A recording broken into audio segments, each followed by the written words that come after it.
Hey everyone, welcome back. Thanks for tuning in again. If you've been following along on the channel, you know that we've installed the JLT cold air intake. I posted a video a while ago. If you're new to the channel, make sure to thumbs up and subscribe. Go check out those videos after this one. But in this video, there's a lot of comments from the last one. Just everybody knows the debate, open box, closed box.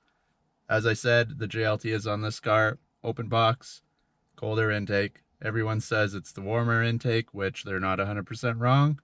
So I'm just going to go over some of the reasons why I chose JLT, the route I'm going with the car, and just give you a little rundown of what to expect and what to keep note of if you're looking to upgrade your own box, and you can decide which way you want to go. Hopefully this video will help you out by the end.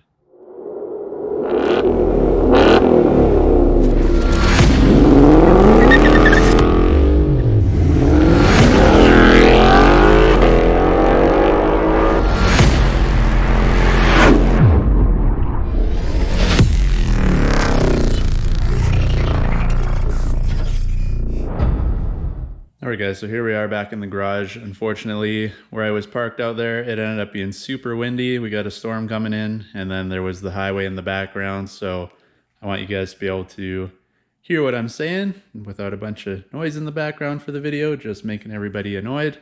So figured come back in here, park it in the garage. But as you can see, we do have a 2019 Mustang GT here.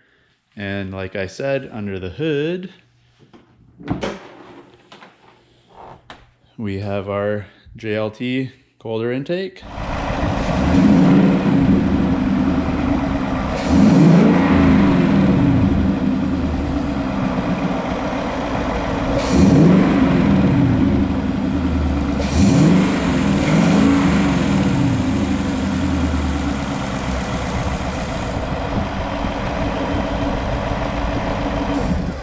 There she is in all her glory. I do have an install video on this if you want to see. We installed it along with the Lund 93 tune.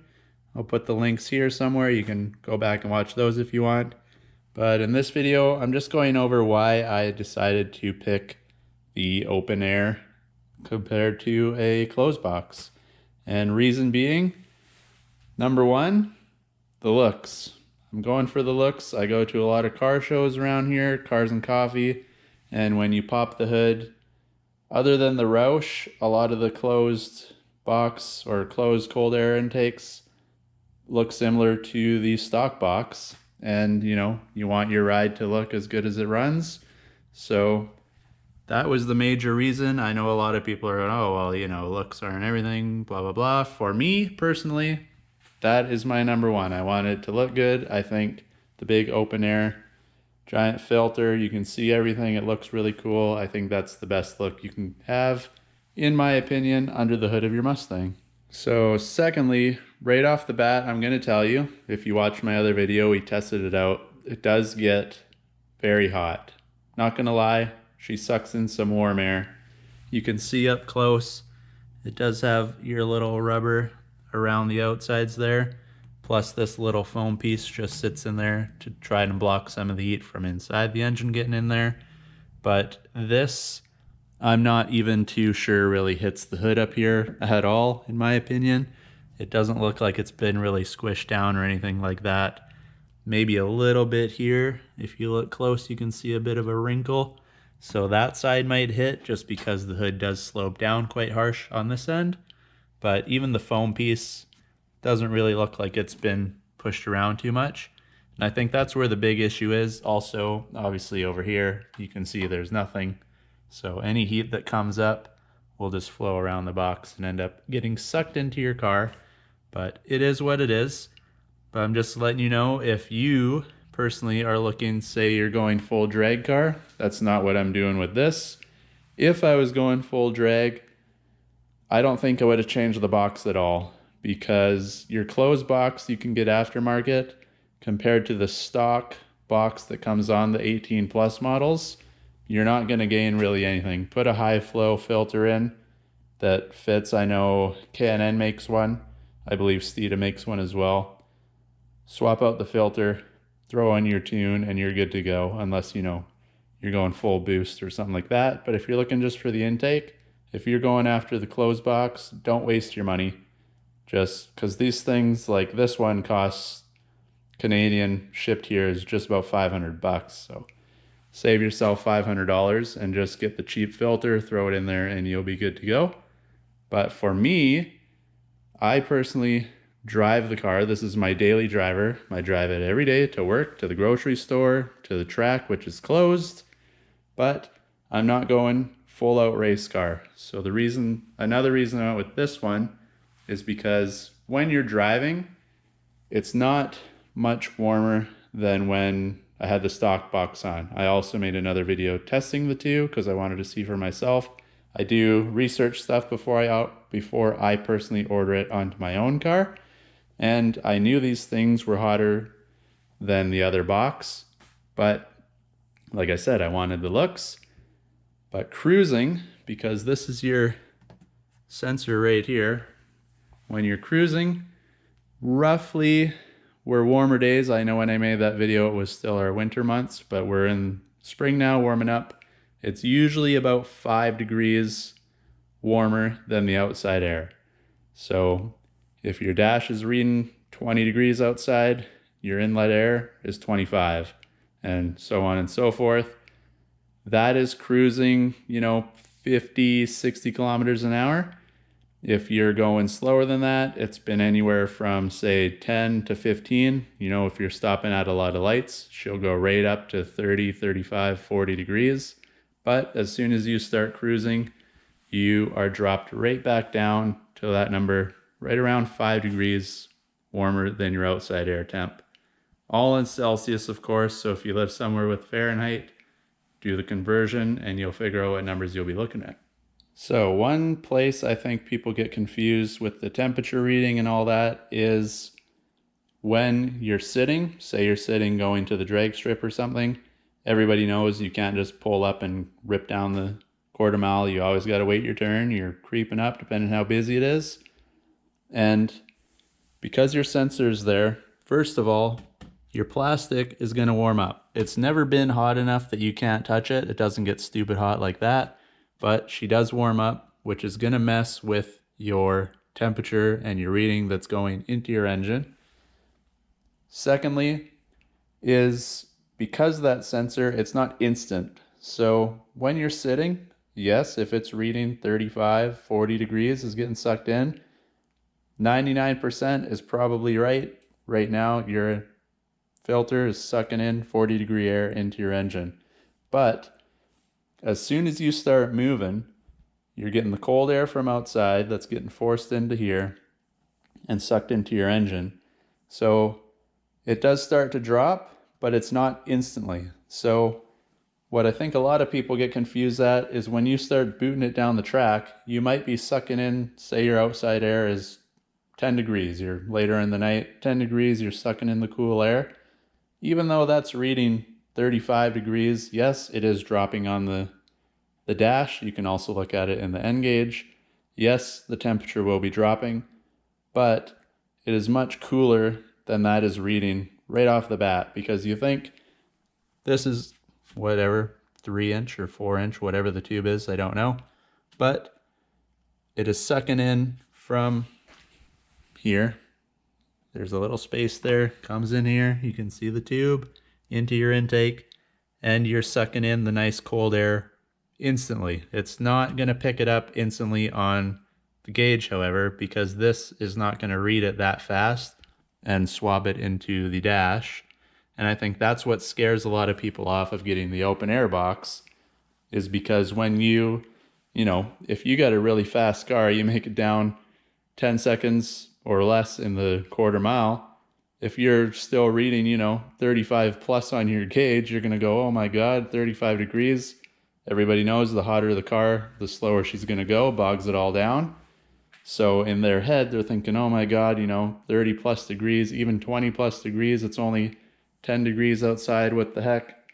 And they start freaking out, not realizing that it is just the sensor not keeping up. It's not necessarily, because as soon as you're driving, you're not sucking in, 40 degree air anymore. That's just when you're sitting, because then all the car is getting is whatever pressure is getting sucked through there and happens to be pulling in through the grill, whereas when you're driving, it's forcing all the cold air in, pushing it into the intake, and away she goes.